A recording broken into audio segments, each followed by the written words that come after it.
તો આ તરફ અમૂલ ફેડરેશનના એમડી જયન મહેતાનું મહત્વનું નિવેદન સામે આવ્યું છે। તેઓનું કહેવું છે કે વર્તમાન પરિસ્થિતિની ડેરી ઉદ્યોગ પર નહિવત અસર થશે। હાલમાં ભલે એલપીજી ગેસની તંગી પ્રવર્તી રહી હોય, ડેરી પ્લાન્ટમાં બોઇલર અને અન્ય વૈકલ્પિક વ્યવસ્થા છે। ઉત્પાદન કે વેચાણ પર કોઈ વિપરીત અસર નહીં પડે તેવું એમડી જયન મહેતા કહી રહ્યા છે। ગુજરાતમાં 18 દૂધ સંઘો દ્વારા હાલ રોજનું 260 થી 270 લાખ લીટર દૂધનું સંપાદન થઈ રહ્યું છે।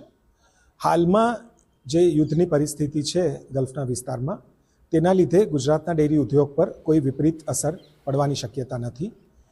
ગુજરાત સરકાર દ્વારા અને કેન્દ્ર સરકાર દ્વારા ગુજરાતની ડેરીઓને ગેસનો 60-70% પુરવઠો મળી રહે છે અને તે ઉપરાંત અમારા જે 10 દૂધ સંઘો ગેસ આધારિત કામ કરે છે તેના પાસે ઓલ્ટરનેટ ફ્યુઅલની બી વ્યવસ્થા સારી રીતે અવેલેબલ છે, એટલે કે ડીઝલ હોય, ફર્નેસ ઓઇલ હોય, બ્રિકેટ્સ હોય, તેના દ્વારા અમારી ડેરીઓનું કામ યથાવત છે અને પહેલાંની સ્થિતિ મુજબ જ સરળતાથી કામ થઈ રહ્યું છે અને કોઈ જાતની વિપરીત અસર આપણા ગુજરાતના ડેરી ઉદ્યોગ કે આપણી સાથે જોડાયેલા ખેડૂતો માટે દેખાતી નથી।